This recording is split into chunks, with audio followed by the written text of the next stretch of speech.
오늘서부터 큐티 학교 5주 동안 진행하려고 하는데 하나님께서 이 말씀에 대해서 우리가 마음을 여는 것 그리고 말씀을 어떻게 보게 하는 것 이거에 대해서 좀 같이 보고 싶습니다. 제가 대학교 다닐 때 전공이 뭔지 잘 모르시는 분들이 많으실 텐데 제가 그리스 로마 문학을 전공했습니다. 그러니까 그리스어랑 라틴어가 대학원 다닐 때 제 전공이었어요. 그래서 우리가 그냥 보통 이야기하는 모두가 다 이야기하지만 아무도 읽지 않는 책들이 있습니다. 호메로스의 일리아드, 오디세이 이런 건 모두가 다 이야기하지만 아무도 읽지 않거든요. 저는 그런 책을 히라보로 읽었습니다. 시험 보니까 읽고 그랬는데 그러다 보니까 하루 종일 사전 찾고 책 보고 그렇게 하루 종일 앉아 있으면 한 30줄이나 읽나? 30행 읽나? 그게 많이 읽지는 못해요. 우리나라 말이 아니니까요. 그런데 그게 말씀 볼 때 참 많이 도움이 됐습니다. 그렇게 계속 성경 말씀은 아니었지만 외국어를 가지고 계속 그렇게 씨름하던 것들이 참 많이 도움이 됐는데 큐티를 통해서도 하나님께서 똑같은 그런 은혜를 이렇게 주시거든요.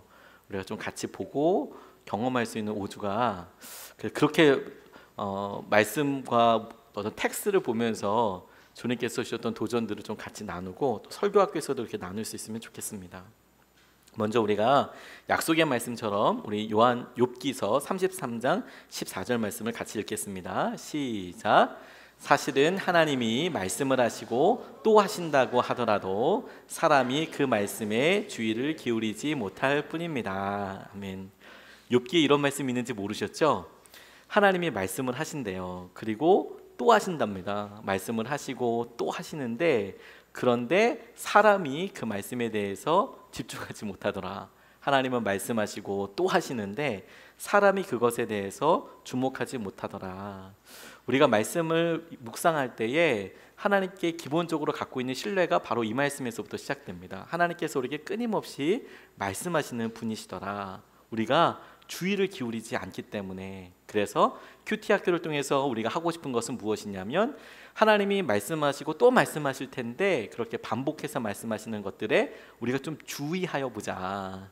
주님이 내게 어떻게 말씀하시는지를 한번 캐치해 보자 라는 데에 중심이 있습니다. 큐티 말씀 이렇게 이야기할 때 하나님께서 우리에게 날마다 말씀하시는 분이시라는 것을 떠올려 봤으면 좋겠습니다. 말씀대로 주님께서 우리에게 말씀 앞에 서게 하시는데 이 말씀이 주님께서 우리에게 다가오시는 순간이더라. 그래서 시편 16편 7절 말씀을 같이 한번 읽어보겠습니다. 시작. 주님께서 날마다 좋은 생각을 주시며 밤마다 나의 마음에 교훈을 주시니 내가 주님을 찬양합니다. 아멘. 하나님 말씀입니다. 주님께서 우리에게 날마다 좋은 생각을 주시는데 그리고 밤마다 나의 교훈을 마음의 교훈을 주시는데 이게 주님의 기본적인 생각과 마음이라는 것이죠. 날마다 우리에게 좋은 생각을 주시고 또 밤마다 우리에게 교훈을 주시더라. 우리에게 교훈을 주시고 주의 마음을 더하여 주시더라. 주님께서 아까 반복하여 말씀하신다고 말씀하셨잖아요. 그러니까 우리가 주님의 말씀을 못 듣는다는 것이 하나님께서 우리에게 약속하신 것과는 다른 거예요. 주님 우리에게 말씀하시고 그것을 알아듣는 게 이제 정상인 것이 되는 거죠. 그래서 우리 삶에 인생에 지도와 나침판이 필요하다는 생각을 하게 됐습니다. 하나님께서 우리를 이끄시고 인도하실 때에 주님께서 주시는 귀한 마음들이 우리에게 있더라. 그게 우리에게 주님께서 원하시고 붙잡게 하시는 것이더라 라는 것이죠. 우리가 지도를 찾고 인생의 나침판이 필요로 할 때 말씀이 그와 같은 기준이 됩니다. 하나님께서 우리에게 성령의 은혜를 더하여 주시고 또 말씀으로 이렇게 인도해 주실 때 주님의 은혜가 우리에게 임하는데 말씀이 군데군데 우리의 삶에서 중요한 역할을 하게 되죠. 제가 군대에 있을 때 나침판을 사용해 본 적이 있거든요. 나침판은 방향을 알게 하는 도구이지만 실제로 나침판으로 할 수 있는 것은 방향을 아는데 그 목적이 있지 않습니다. 이 수단일 뿐이거든요. 나침판을 가지고 있으면 뭘 알게 되냐면 우리가 어디에 있는지를 알게 돼요. 어디에 위치하고 있는지. 예를 들어서 이렇습니다.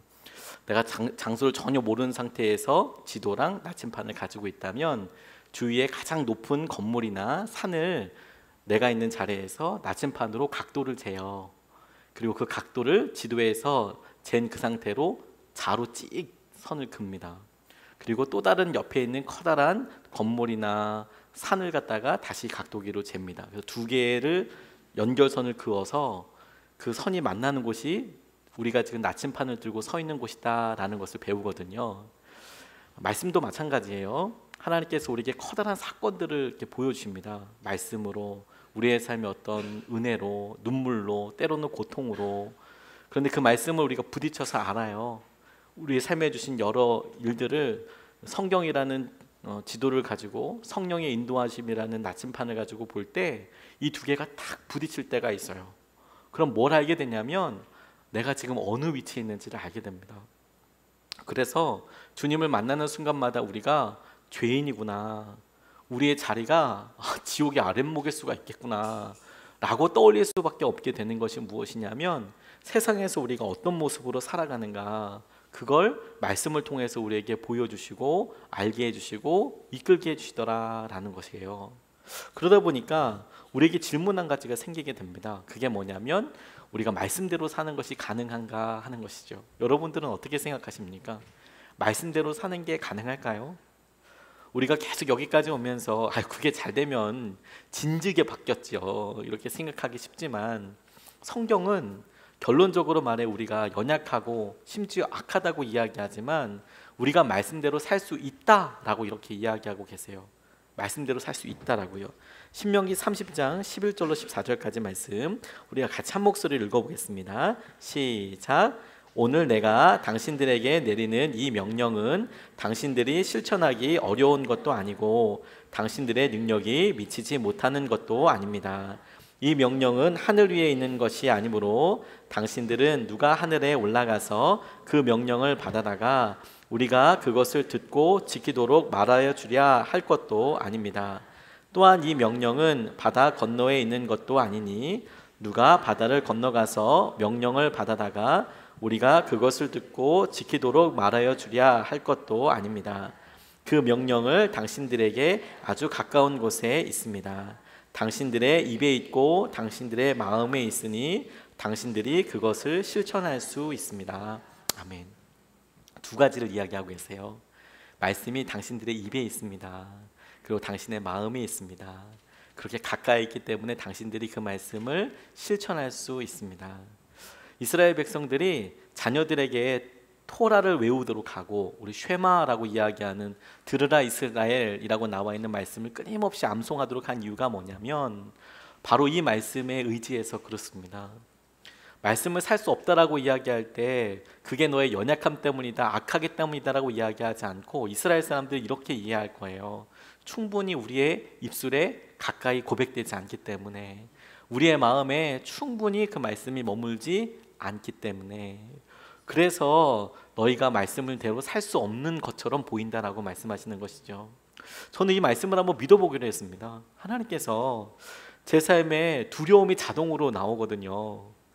어렵고 힘든 일이 있으면 제 안에 경쟁이라는 것도 있고 제 안에 여전히 낙담이라는 것도 있고 이런 것들이 아주 자동으로 일어나게 돼요.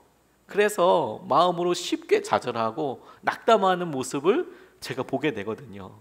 근데 감사한 건 뭐냐면 말씀을 이렇게 보고 있으면 이것이 정상이 아니라는 것을 알게 돼요.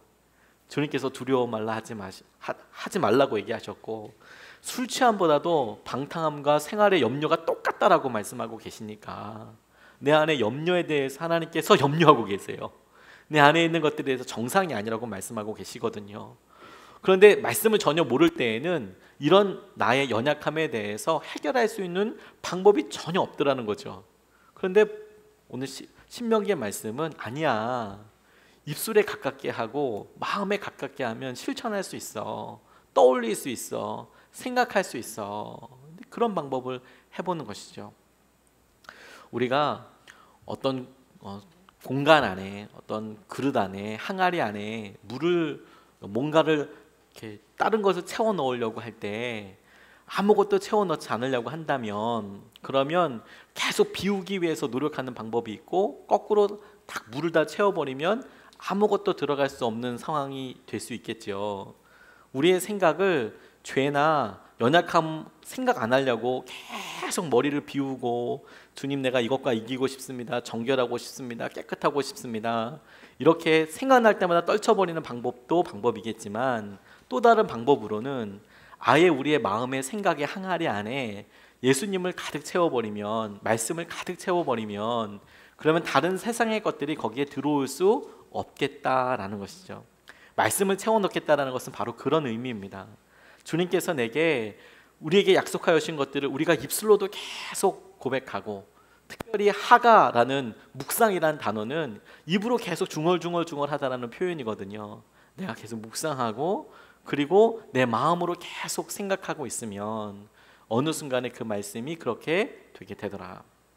남자들이 군대 가면 수류탄이라는 거 던집니다. 이거 하루에 겁나게 많이 연습합니다.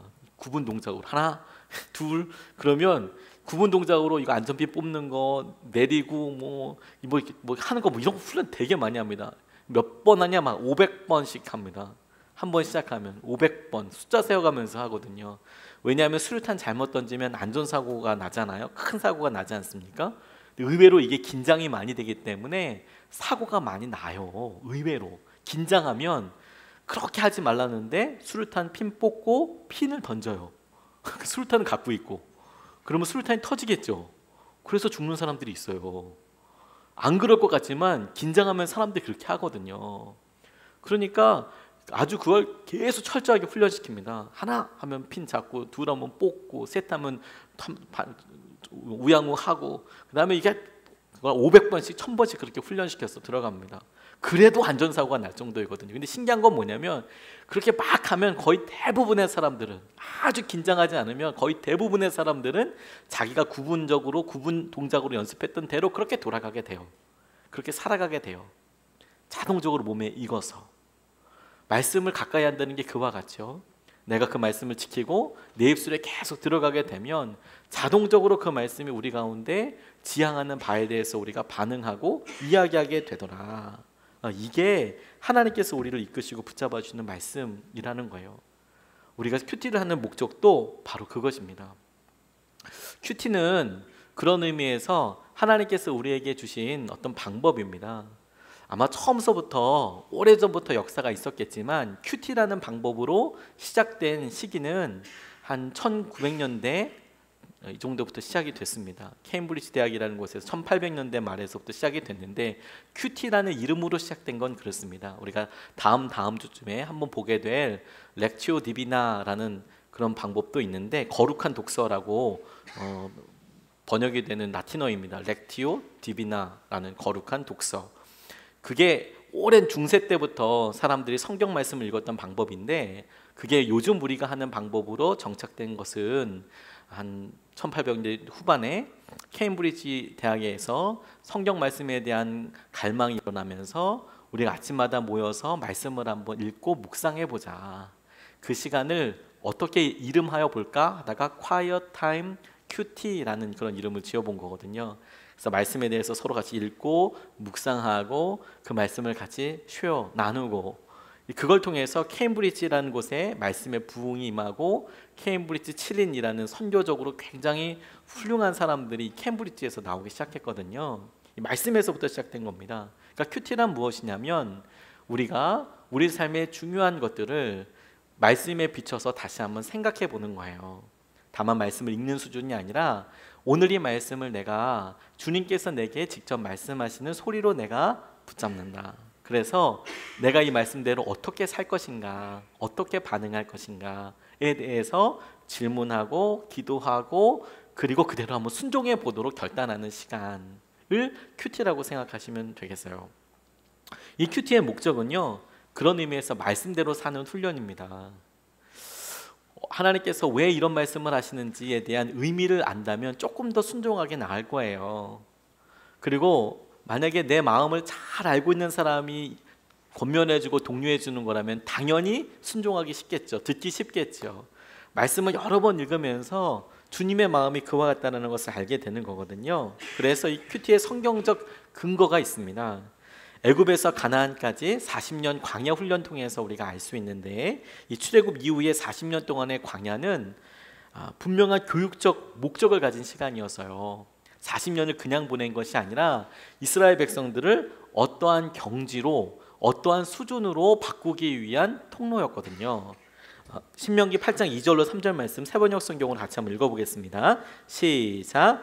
당신들이 광야를 지나온 40년 동안 주 당신들의 하나님이 당신들을 어떻게 인도하셨는지를 기억하십시오.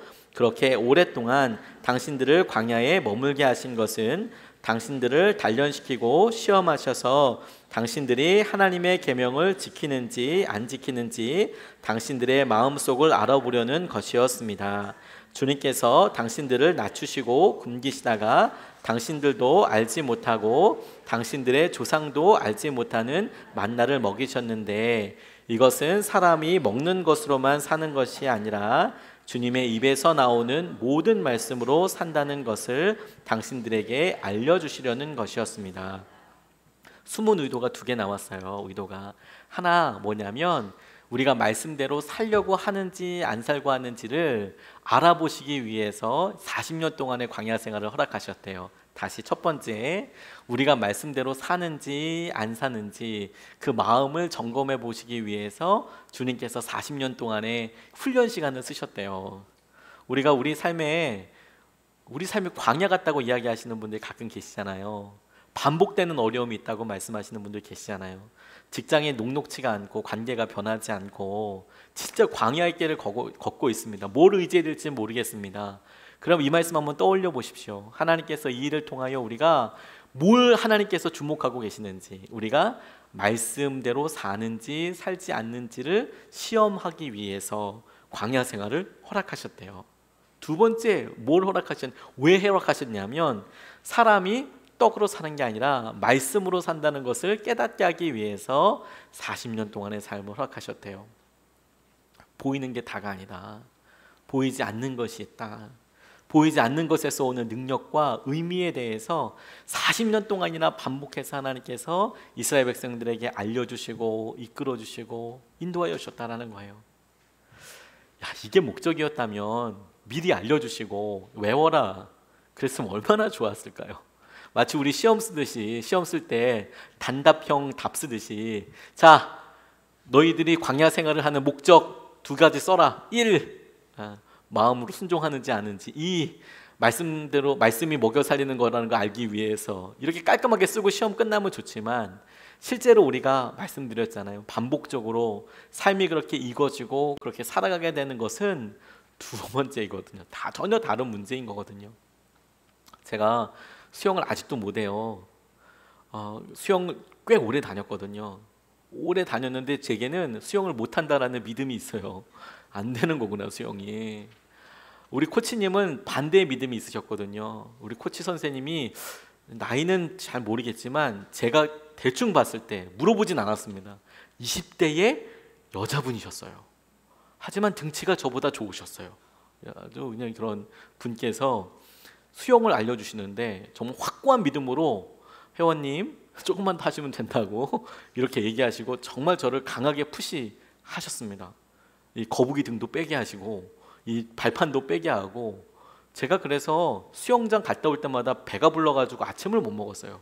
막 정수기가 된 기분이었거든요. 엄청 물 먹었습니다. 아마 태화복지관에 있는 물은 제가 한 반 이상 먹고 다닌 것 같았어요. 날마다 계속. 그런데 계속 저에게 이야기하셨어요. 알려주신 대로 하면 된다고. 알려주신 대로 안 되는 걸 어떻게 합니까? 알려준 대로 안 되는 걸. 그게 되면 제가 지금 돈 내고 이거 하고 있겠습니까? 마치 제가 돈 내고 일부러 그러는 것처럼 그럴 리는 없지 않습니까? 얼마나 고통스럽습니까? 3번은 25m이지만 갔어요. 그랬더니 회원님 되잖아요. 막 이렇게 얘기하셨거든요. 근데 제가 말씀 못 드렸어요. 숨 안 쉬고 갔다는 거. 그래서 숨 끊어서 죽을 뻔했다는 거. 너무 힘들었거든요. 그리고 그 다음부터는 안 갔습니다. 물 먹는 게 너무 고통스러워서. 그런데 제가 그거 해보면서 성도님들 마음 너무 알았어요. 설교를 하는데 말씀대로 믿으면 된다 막 이렇게 얘기하는데 안 되는 걸 어떻게 합니까? 안 되는 걸. 그런데요, 그게 된다는 걸 알게 하는 데까지 40년이 필요한 거였어요. 40년이 자연스럽게 우리 삶에 날마다 이끌어지는 것을 보게 하기 위해서. 왜? 아까도 얘기했듯이 이게 훈련이라면 이스라엘 백성들이 변화되는 그런 모습에 기대하는 기대치가 있었거든요. 그 기대치가 뭐였냐면 애굽에서의 종이었던 사람들이 가나안 땅에서는 왕 같은 제사장으로 살아야 했던 거였거든요. 스스로 주인이 되어서 땅의 주인이 되어서 살아가는 삶을 살기를 원하셨거든요. 그냥 우리는 노비문서만 딱 띄워버리면 그러면 종이 아닌 줄 알아요. 네, 그렇지 않습니다. 사실 우리의 마음속에 훈련이 필요하고 그리고 큰 도전들이 필요하고 때로는 우리 가운데 낙담도 은혜가 될 때가 있어요. 명견들이 있지 않습니까? 명견들. 이 명견들은 다들 저녁 먹고 오셨을 텐데 죄송합니다만 허튼 걸 음식으로 생각하지 않습니다. 보통 그걸 똥개라고 하죠. 아무거나 막 먹는 애들 있지 않습니까? 소리가 크게 나도 자세를 흐트리지 않는답니다. 아무리 배가 고파도 주인이 주는 밥 아니면 먹지 않는답니다. 명견들은 그렇답니다. 그런데 우리가 흔히 말하는 똥개들은 조금만 힘줘서 말하면 그러면 아무거나 먹어요. 아무거나 먹어요. 먹지 말아야 될 것도 낼름낼름 먹습니다. 우리 몸에 자동적으로 체득되어 있는 게 있는 거예요. 그래서 분위기가 좋고 우리가 좀 괜찮다 싶을 때는 말씀대로 산다고 막 이렇게 이야기해요. 그리고 믿는다 얘기해요. 근데 여러분 코너로 몰리면 자연스럽게 그냥 콜라 그냥 이렇게 집어먹는 그런 느낌처럼 하지 말아야 될 것, 우리가 토해냈던 것들까지도 다 그냥 그대로 다시 사용하는 그런 일을 하거든요. 절대 성질 내지 말아야 된다는 거 모르나요? 다 알죠. 그런데 몰려면 그냥 팡 일단 폭발하고 보는 거예요. 화내고 보는 거고 얘기하고 보는 거고 뭐 재정적으로 일단 쓰고 보는 거고 일단 거짓말부터 하고 보는 거고 거기만 넘어가면 되니까 이런 생각을 하게 되는 거죠. 하나님께서 말씀이 진짜로 네가 믿는지에 대해서 40년 종이 아니라 왕으로서 주인으로서 사는데 40년 사용하셨더라고요. 이 목적을 위해서 이 광야라는 생활 동안 구체적으로 4가지 일을 통해서 훈련시키셨어요. 첫 번째는 뭐냐면 구름 기둥, 불 기둥으로 통한 인도하심과 보호하심이었습니다. 이 40년 동안에 네가 만나로 말씀으로 먹고 산다. 그리고 마음으로 말씀대로 순종하는지를 보게 하시겠다. 구체적인 4가지 방법이 뭐였냐면 첫 번째가 구름 기둥, 불 기둥으로 날마다 인도하는 거였습니다. 이거 방법이 되게 단순했어요. 구름 떠요, 짐 싸요. 구름 움직여요, 구름대로 움직여요. 구름이 내려앉아요, 짐 풀어요, 텐트 쳐요. 구름이 안 뜨면 계속 거기에 머물러요. 그러다가 어느 날 다시 구름 뜨면 다시 다 개고 그렇게 뛰어다녀요. 그렇게 해서 약속의 땅까지 들어갔는데 40년 걸렸다는 거예요. 민수기 33장에 보면 이스라엘 백성들이 광야 생활에서 진을 쳤던 곳, 머물렀던 곳의 장소가 나와 있어요. 다 적어놨어요. 또 저 같은 사람도 다 세워보지 않겠습니까? 번호 넘버링 매겨가면서 1, 2, 3 42곳입니다. 42곳. 40년 동안 42곳 머물렀으면 거칠게 아주 러프하게 1년에 한 번 정도씩 움직인 셈이 되지 않습니까? 대충 거칠게 뭐 351분의 1 뭐 이렇게 계산하지 말고 대충 1년에 한 번꼴 이동한 거잖아요. 그러면 이스라엘 백성들이 1년에 몇 번 순종한 거죠? 365번 한 거예요. 왜 365번 한 거죠? 한 번은 움직이라는 사인이고 364번은 머물라라는 순종을 한 거였거든요. 우리가 이거 잊어버려요. 인생에서 하나님께서 중요한 순간인데 왜 움직이지라는 말씀 안 하시나? 움직이란 말씀 안 하시면 말씀을 안 하신 거라고 생각해요. 그럴 리가요. 머물라고 말씀하신 거잖아요. 그런데 그걸 통해서 이스라엘 백성들이 날마다 하루에 한 번씩 그렇게 구름 보고 순종하는 거예요. 저 지금 나를 인도하시나, 나를 보호하시나. 그걸 보고 하나님께서 너 떡으로만 사는 거 아니다. 마음으로 진짜 믿는지를 구분한다. 이 2가지를 실험하셨대요. 두 번째, 매일매일 만나를 먹이시는 거예요. 매일매일. 그래서 아침마다 나가서 너희들이 하나님께서 공급해 주시는 만나를 먹어라. 채취해서 먹어라. 토요일 날 안식일 전에는 2배로 갖다 놔라. 그래서 안식일 날도 먹을 수 있도록 해라. 이 먹는 것에 대한 구체적인 방법이죠. 날마다 먹이시는 일용할 양식을 통해서 하나님께서 어떻게 먹이시는지를 보이시고 알려주신다. 더 많이 가져서 부해지는 것 아니고 하나님이 공급해 주시는 것을 우리가 먹고 살게 되는 것이다. 그게 놀라운 은혜였다는 거예요. 만나를 날마다. 우리는요, 이스라엘 백성들이 불평했던 내용을 기억합니다. 고기 먹고 싶습니다. 개역 개정편 설교에는 성경에는 부추가 먹고 싶다는 얘기도 있어요. 애굽에서 먹던 부추와 뭐 이런 야채들이 먹고 싶다고. 그거 먹고 싶으면 우리 집에 오면 부추 줄 수 있는데, 근데 광야에서는 그런 야채들, 채소들 구할 수 없겠죠. 고기 마음대로 먹을 수 없겠죠. 그것 가지고 이렇게 막 이야기했어요. 그래서 뭐 봉변도 많이 당했습니다. 그런데 주님께서는 그럼에도 불구하고 날마다 만나를 내리시는 것을 잊지 않으셨어요. 그게 놀라운 능력이고 축복이었습니다. 세 번째로 어떤 거 가지고 훈련하셨냐면 언약을 주셨어요. 돌아다니며 시내산에서 너희들 이렇게 언약대로 살면 축복받는다, 가게 될 것이다. 그러니까 만나의 축복과 함께 주님께서 날마다 구름 기둥으로 인도하여서 하나님의 영광 혹은 임재라고 될 만한 것들 날마다 보여주시면서 말씀을 축복하여 주셨어요. 말씀을. 그리고 레위기를 통해서 회막을 주셨어요. 예배할 수 있도록. 그곳에서 이제는 이 레위기가 굉장히 중요한 의미를 갖는 것이, 레위기를 주시기 전까지는 사람들이 하나님께로 나아갈 수 있는 방법이 없었습니다. 죄를 용서받을 수 있는 방법이 없었어요. 왜냐하면 하나님께서 용서해 주시지 않으면 사람이 먼저 무슨 용서해달라고 얘기할 수 있는 터널이 없었습니다. 그런데 레위기에서 하나님께서 약속하여 주셨어요. 너희들이 무슨 죄를 짓거든 어떤 염소를 가져와서, 소를 가져와서 어떻게 바쳐서 어떻게 해라. 그럼 내가 너희들 죄를 용서하겠다. 그러니까 이 회막이라는 것은 그 전까지 아브라함도 하나님께서 아브라함이 제사를 드리던 말던 하나님이 거기 찾아오셔야 하나님을 만나는 순간이었는데, 이 레위기에서는 어느 때든지 회막이란 장소가 있어서 그곳에 사람들이 하나님의 방법대로 예배를 드리면 하나님께서 받아주시겠다라고 약속하여 주신 거거든요. 누구든, 이게 놀라운 것 아니겠습니까? 누구든, 우리도, 연약한 우리 죄인도, 아브라함이 아니어도 그곳에서 하나님이 정해신 규례대로 율법대로 예배 드리면 받아주시겠다. 그러니까 놀라운 은혜인 거죠. 그렇게 예배 드리는 것을 통해서 40년 동안 두 가지, 너희 마음이 진짜로 말씀대로 사는지, 그리고 사람이 떡으로 사는 것 아니라 하나님의 은혜로 사는 것에 대해서, 아는 것에 대해서 주님께서 도전하시고 이끌어 주셨다. 이걸 우리가 기억해야겠다는 생각이 들었어요. 여러분, 우리가 삶이 너무 힘들면, 광야 같다 생각되면 목적을 한번 잘 생각해 보십시오. 때마다 무너진다면, 그러면 하나님께서 분명한 목적과 이유가 있으실 거 아니에요. 우리가 그렇게 넘어져 있는 거, 무너져 있는 것이 우리의 결론은 아닐 거예요. 하나님, 내가 떡으로 사는 거 아닙니다. 주님의 말씀으로 사는 거 내가 믿습니다. 하나님께서 이끌어 주시는 것을 내가 믿습니다.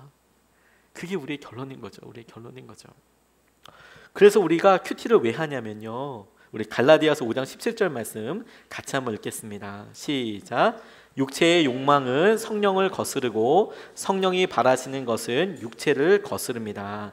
이 둘이 서로 적대 관계에 있으므로 여러분은 자기가 원하는 일을 할 수 없게 됩니다. 갈라디아서에 육신의 욕망과 성령이 바라시는 것, 육신의 소욕과 성령의 소욕이라고 표현되어 있는 것을 세번역 성경은 육신의 욕망과 성령이 바라시는 것이라고 해석을 했어요. 그런데 이 두 가지가 서로 대치된대요. 그래서 육신에 원하는 것을 따라가다 보면 성령님께서 원하시는 일들을 행할 수가 없대요. 그래서 우리가 아무리 성령께서 원하시는 일들을 하려고 해도 우리의 육신적인 일을 계속 따라가게 되면, 육신의 일을 따라가게 되면 할 수가 없게 되더라. 그러니까 우리가 의지적으로, 의식적으로 우리의 삶이 말씀대로 갈 수 있도록 그렇게 순종하려고 하는 것이죠. 그것도 새벽에 첫 번째 말씀을 들어서 하나님께서 하신 은혜를 같이 누리려고 하는 것이죠. 왜? 주님은 분명히 말씀하신다고 그렇게 이야기하셨으니까. 이 큐티와 말씀에 대한 태도가 하나님에 대한 우리의 관계를, 척도를 볼 수 있어요. 친밀한 관계에 대해서. 부부 사이에도 말하지 않아도 지금 약간 다시 얘기해야 된다, 뭔가 이야기가 필요한 시기다라는 것을 알 때가 있지 않습니까? 부모 자녀 사이에도 뭔가 할 얘기가 있지만 이게 풀어질 때까지 마음에 걸리는 경우들이 있잖아요. 하나님과의 관계도 마찬가지입니다. 하나님께서 말씀으로 우리에게 이끄시고 인도하실 때 얼마든지 친밀한 관계, 평안한 관계로 유지하시거든요. 우리가 막 짜증나는 일들이 많아져요. 그리고 낙담하는 일들이 많아져요. 그럼 퍼뜩 생각을 떠올려야 되는 거예요. 하나님과의 관계에 지금 문제가 있는 거구나. 틈이 있는 거구나, 틈이 있는 거구나. 이게 정상이 아닌 거구나. 그래서 말씀 가까이로 와야 한다는 거죠. 하나님의 말씀을 들어야 한다. 하나님의 말씀을 들어야 한다. 우리가 막 무언가를 많이 얘기해서 할 것이 아니라 말씀을 들어야 한다. 이 큐티가 성경 공부와 그래서 차이점을 갖습니다. 성경 공부는요, 어떤 인포메이션, 그러니까 성경 말씀에 대한 객관적인 지식과 생각과 그것에 대한 해석, 의미에 대해서 많이 중점을 둡니다. 성경 공부는. 그래서 깨달아지는 게 있죠. 우리가 몰랐던 영역들을 알 수 있게 됩니다. 성경 공부도 굉장히 꼭 필요한 과정 중에 하나이죠. 근데 큐티는 어디에 중점을 두냐면 이게 오늘 하나님께서 내게 친밀하게 말씀하시는 말씀이라고 받아들이고 내가 적용하는 거예요. 그래서 그렇게 적용하다 보면 하나님께서 내 삶의 은밀한 부분들, 나만 오늘 알고 있는 부분들을 하나님께서 이끄시고 붙잡아 주시는 거더라고요.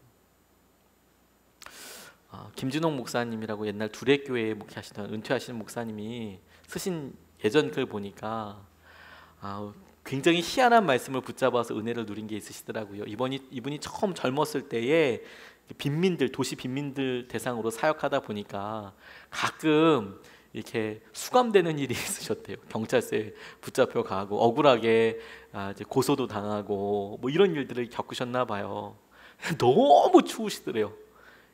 갇혀 있는데, 구치소에 갇혀 있는데 너무 추우시더래요.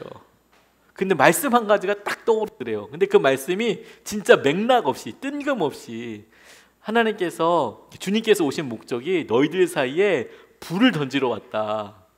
이게 뭐냐면 화평케 하는 게 아니라 왜 부모 자녀가 서로 막 이렇게 하는 그 사이에 내가 그런 불 던지러 왔다. 이런 말씀이 갑자기 떠오르더래요. 그런데 이분이 정말 단순하게 하나님, 제가 너무 춥습니다. 불을 주십시오. 이렇게 적용을 하셨대요. 참 말도 안 되죠. 그분이 실제로 그렇게 쓰셨어요. 자기가 맥락이 전혀 안 맞는다는 거 알면서 하나님, 내게 불을 주십시오. 너무 춥습니다. 그런데 본인 간증에 몸이 따뜻해졌다고, 진짜 불이 임하는 것처럼 하나님께서 내 몸을 따뜻하게 해주셨다고 본인이 그렇게 표현을 쓰셨더라고요. 분명히 그 맥락이 그게 아닌 거 아는데 하나님께서 그 말씀으로 자기를 그렇게 따뜻하게 해주시는 경험들이 있더라. 약간 치우친 예이긴 하지만 하나님께서 우리에게 개인적인 말씀으로 이야기하실 때 내가 이 말씀 가지고 하나님, 오늘 내가 만나야 될 중요한 사람들 앞에 이거 가지고 하나님 내게 주신 말씀이니까 이 말씀 오늘 내게 왜 읽게 하시는지 생각해보고 의미를 찾고 의지하겠죠. 그리고 그 의지한 것 때문에 하나님 말씀대로 우리가 자유하고 선포할 수 있겠죠. 큐티는 오늘 내게 주님께서 소중한 시간 이렇게 말씀하시는 거야. 그래서 내가 그 말씀대로 살 거야에 포커스를 두고 적용하고 나아가는 거예요. 그런 의미에서 큐티와 새벽 기도는 굉장히 중요한 의미가 있습니다. 왜? 주님께서 우리에게 첫 시간을 말씀하실 때, 하나님께서 우리에게 첫 시간에 대해서 생각하게 하실 때 그 시간이 새벽일 경우가 참 많거든요. 우리 새벽 기도하면서 누릴 수 있는 은혜가 뭐냐면 여러 생각들이 혼돈스럽지 않을 때 비교적 정리를 할 수 있잖아요. 기도할 수 있잖아요. 하나님께서 이끌으시는 것을 말씀으로 시작할 수 있잖아요. 잡 오더를 받는다고 생각해 보세요. 오늘 같이 어떤 업무 회의를 한다고 해 보십시오. 그러면 대개 아침에 합니다. 그래야 그날 해야 될 일들을 서로 조정할 수 있잖아요. 끝날 때쯤 한다면요, 다 잘못했구나. 이거 다 잘못했네. 이거 그러니까 난감한 일들이 있을 거예요. 그러니까 큐티를 아침에 하고 하나님께서 주신 은혜를 같이 누리고 볼 수 있게 되는 거라고요. 저는 저희 교회가 큐티 열심히 했으면 좋겠습니다. 이제 우리가 평신도 설교학교 통해서 하나님께서 우리에게 주신 기간들, 그리고 하나님이 설교자로 세우신다라고 이렇게 도전하시는 분들이 서게 된다면 아마 이런 큐티들을 우리가 편하게 나눌 수 있을 텐데, 그때는 하나님께서 더 깊이 있는 의미와 마음들을 우리에게 자유하게 하시면서 알게 해주실 거예요. 성경 말씀을 아침 처음서부터 우리가 보고 읽는다. 그래서 오늘은요, 오늘 마침 이 키노트를 준비했는데 갑자기 지난주까지 되던 게 오늘 안 되는 것은 이렇게 전해야 될 만한 이유가 있지 않을까 싶어요. 초간단 큐티 방법이 있습니다. 아주 초간단 방법. 첫 번째, 그냥 말씀을 읽는다.